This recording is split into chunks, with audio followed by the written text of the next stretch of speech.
There's just so much racket going on. I've got these guys drilling outside my window. We've got sirens blaring. I mean, it's just a cornucopia of noise and craziness. So I'm hoping that these will block that out. God, it's so freaking loud. Okay, but I have to make this today because I'm going out of town. So I'm doing this early.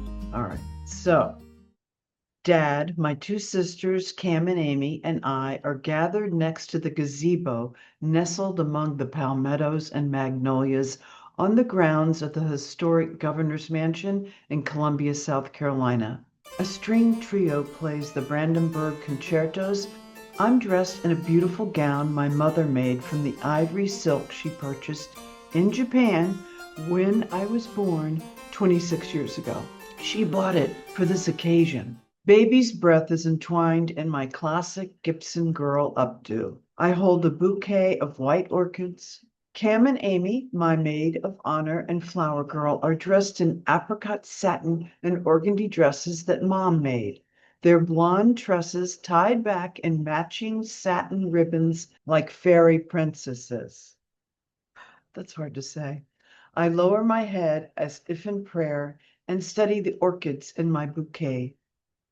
I'm captivated by the otherworldliness of orchids. They seem to hold sacred, ancient secrets of the universe. Their delicate, inquisitive faces peer back at me, asking, "What are you doing? What happened to your big plans?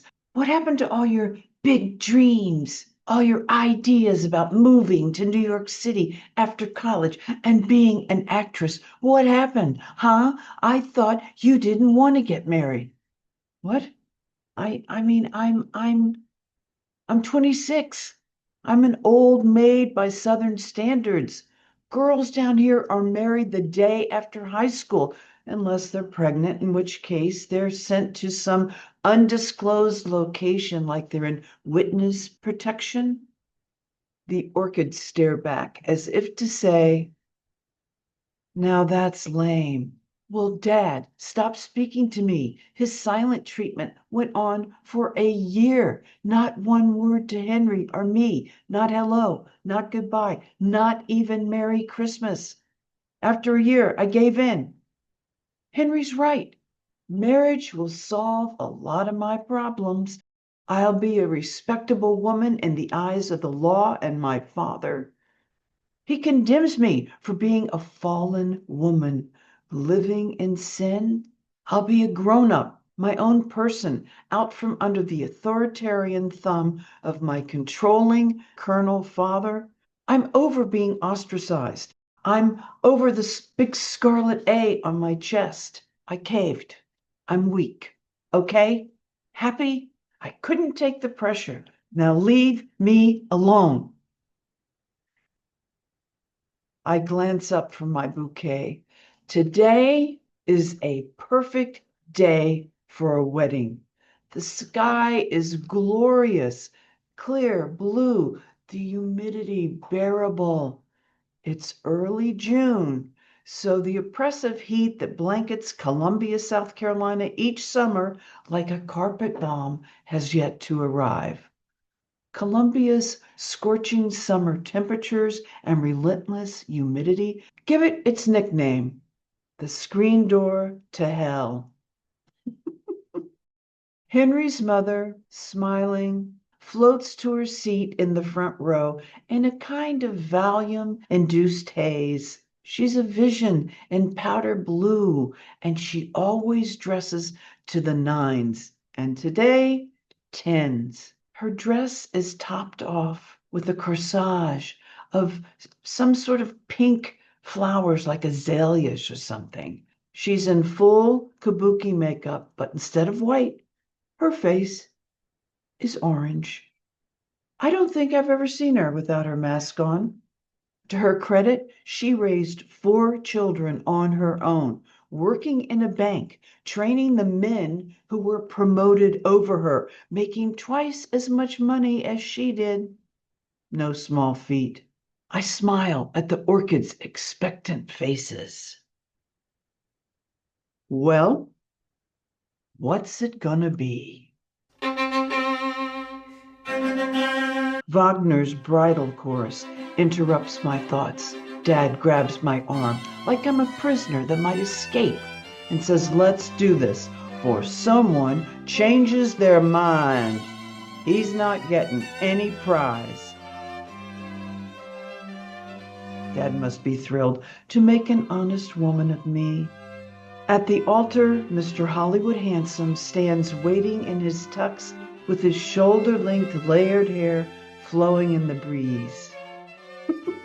Henry's lips are parched like an outlaw about to be hanged at dawn. When the minister says, "I now pronounce you husband and wife," Henry kisses me so hard that one of the spaghetti straps pops off the slip of my dress. Henry introduces me to his father. Henry's father left years ago. From what I can glean, he was a genius. He flew bombers from aircraft carriers in World War II and wrote the Navy's flight manual. I'm not privy to what happened to their marriage, a family secret. From what I gathered, Henry's father lost his entire family in a house fire. He discovered it returning home one evening. I imagine that's why he drinks. He spent his life masking his pain with alcohol, ended up alone, a broken down shadow of himself in a rundown motel on the outskirts of town. Today, he sobered up, put on a suit, and attended our wedding. His oversized sunglasses that he wears block anyone from seeing his eyes. He stands with the help of a cane. To me, he's a phantom. This is the first and last time I will encounter him. He doesn't attend the reception. Our reception is at the Officers Club on Fort Jackson. I wanted an organic whole wheat cake, but we had to settle for rice flour. The napkins are emblazoned with American flags and the caption 1776 to 1976, the bicentennial. Oh, no. Our honeymoon takes place that night at the Wyatt Hotel in Columbia. We share adjoining rooms with Henry's best friend, Bill, and Bill's fiancée, Suzanne. We drink champagne and chat. I pretend everything's okay because that's what I do. Once Bill and Suzanne retire to their room, I turn to Henry. Do you have any idea what time it is? 3 o'clock in the morning. Well, we can sleep late tomorrow, darling. I can't believe I spent my honeymoon with Bill and Suzanne. But, but darling, we've been living together for a year.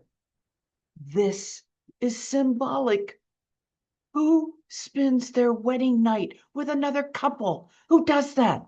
All right, all right. Calm down. Don't you tell me to calm down. Shh. They'll hear you. Now, I'm sorry you're upset. You're damn right. I'm upset. The tears start to come. I try to push them back, but they shoot from my eyes. And this pisses me off. You didn't even ask me. I mean, I'm a fool. What an idiot. I saved and splurged on this beautiful ivory silk full-length nightgown with antique lace and a matching robe for my wedding night. It looks like something pulled out of a trousseau trunk from the 1900s. What a cruel joke. Oh, darling. Henry coos in his best seductive Rhett Butler rendition. I'm sorry, darling. Come on over here. He purrs, wraps his arms around me, kisses my neck. I thought it'd be fun. I didn't mean any harm. He tickles me. I laugh and drown in the blue ocean of his eyes. The pheromones kick in. I'm a goner. I hate myself for being a pushover for his charms. I mean, it's no use. Well, the flesh is weak. Oh my gosh. One of my biggest lessons in this life was to learn to listen to myself, trust myself, even when it's hard. Yeah. All right, you guys, thanks so much. Yeah, I found some photos from our wedding hidden away in a black folder. And I remembered that the photographer Henry hired for the wedding was a no-show.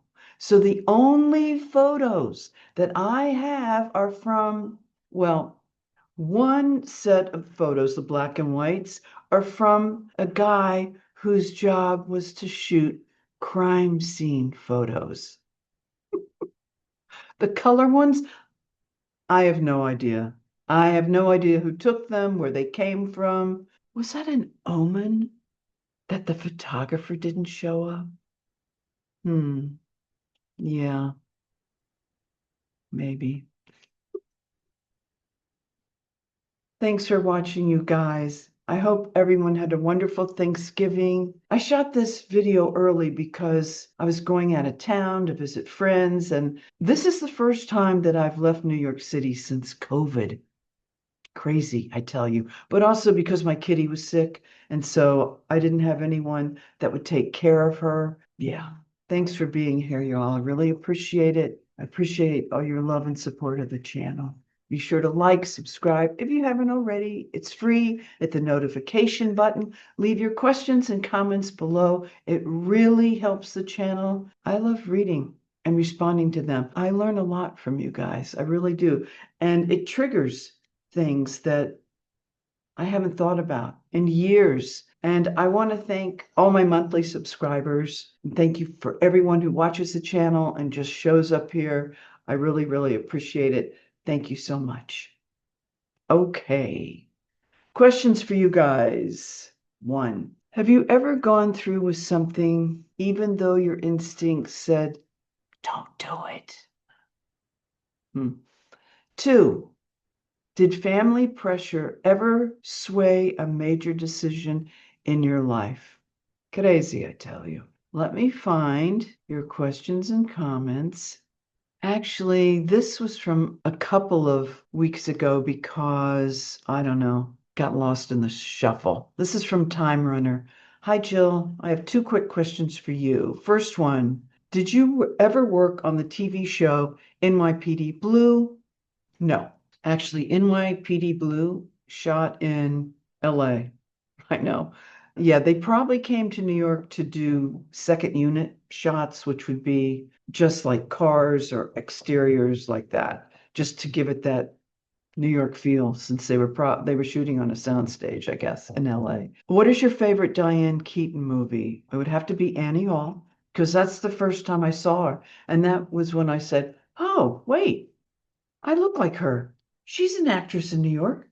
I can do that." And I also loved her in Reds. Yeah. All right, no NYPD Blue though. Okay. This is from Wayne J. Good morning, Jill. Did the man, yeah, I had a few comments about the census taker guy. So Wayne wants to know, did the man claiming to be a census taker show any proof he was a census taker? No. No, I guess if he would have had a badge or approached me in a different way, that would be different. But he didn't show me a badge. He didn't show me anything. So I didn't have a good feeling. And I wasn't gonna, yeah, it was gonna be dark in like 3 seconds and there's no dogs around. So no, forget it. All right. Wayne also asked, all those months Henry was away, did you ever hang out with friends and have fun, especially weekends? No, I didn't have friends at that time. I had just moved there. It wasn't like he was gone for months at a time. He'd be gone for 3 days, then he'd be back for 2 days. Then he'd be gone for 2 days and he'd be back for 3 days. So it was it was always coming in and out. And also, I was building my mime company at that time as well. So the members of the troupe moved to Greenville. Henry put them up for a while and he had an extra office space or something like that. Okay. Oh, here's more on the census. All right. This is from Randyland. I worked as a census taker in 2020. Never had a gun pulled on me, but got run off a few porches. Says I also worked for CETA in the 70s, teaching drama to middle schoolers. It was chaos. Okay. Middle schoolers are the worst because they're going into puberty and they have all this energy and they're like crazed. Every time I would teach and work with middle schoolers, I would go like, okay, Jill, you gotta like, because yeah, it takes a lot of energy to deal with that. Yeah, so you worked as a census taker in 2020. I had a few friends that did that in active friends who did that in New York City, which I was like, ooh, that must be hard. All right. Oh, this is another census. This is from Oscar Warner forever. I worked as a census worker for 15 years. Wow. The man should have immediately shown you his badge. No badge. If he was a real census worker, he would have explained himself. Yeah, exactly. I have been faced by people with guns who would threaten me. Wow, it wasn't a fun part of my job. Unfortunately, the importance of the work we did was overshadowed by people's irrational fear of strangers. Yeah, I can imagine because especially if you're living in the middle of nowhere and somebody comes, "Hey," but I'm glad you lived to tell the tale. Oh my God. All right, this one is from KCMG 6444. Gratitude can be good for you, those you are thinking and those that observe it. Yes, I like that very much. I just wanted to share that with everyone since Thanksgiving is all about giving thanks. It's my favorite holiday because I feel it is about giving thanks. I love Thanksgiving. This one is from Danielle M. She says, you made the right decision for your future self. I think, anyway. Staying with Henry ended up making it possible for you to have that apartment. This is very true. He found this apartment.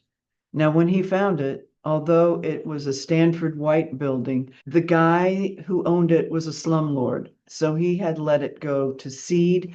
And when we moved in this apartment, it was because the landlord had kicked out the previous tenants because they weren't paying their rent. He was a pimp and she was a call girl.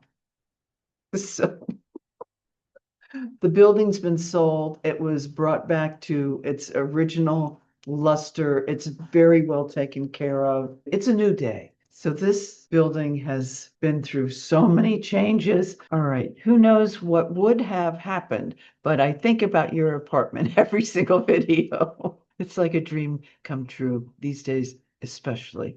That is so true. I have to honor Henry for that. Just having Henry to infuse your dream with some cash was wise, even if it seemed to slow you down a bit. Bless Henry, wherever he is. Yeah, yeah. I mean, it's true. It's very true. All right, more on Kate Bush from Rick, ECU. Hey, Jill, if you haven't already, check out Kate's The Woman's Work and also the single version of December Will Be Magic Again. I haven't done that yet, but I'm going to. All right. Kate Bush. Very cool. Then this one is from Alan H. Great storytelling. Have you thought of theater? Now, I had to laugh about that because, well, I did my first play when I was in kindergarten. I think it was my grandmother's church. It was definitely a church play. And all I did was sit at the table and pretend to say prayers. but I took it very seriously. I thought, yeah, this is big time. This is the big time. And then, of course, I did plays in high school. I went to college. I majored in English with a minor in theater, and then did my master's in theater, although I was one course short for getting my master's, even though I did, well, anyway, it doesn't matter. That's water under the bridge. I've also written plays. I've written solo plays. I've toured them around the country about Lizzie Borden, my life in the trenches, about my crazy family. And I wrote other plays, full-length plays that had people in them, and those plays were semifinalists at the Eugene O'Neill Playwrights Conference. So yes, theater was my training and my first love. But you know what? Now that I'm older, oh, I also did Broadway. But now that I'm older, woo, theater takes a lot of work, a lot of energy, a lot of time. And one of the reasons why I stopped doing it is because it doesn't pay well. So I went into working. TV and film pays mucho better, y'all. Oh yeah. Oh yeah.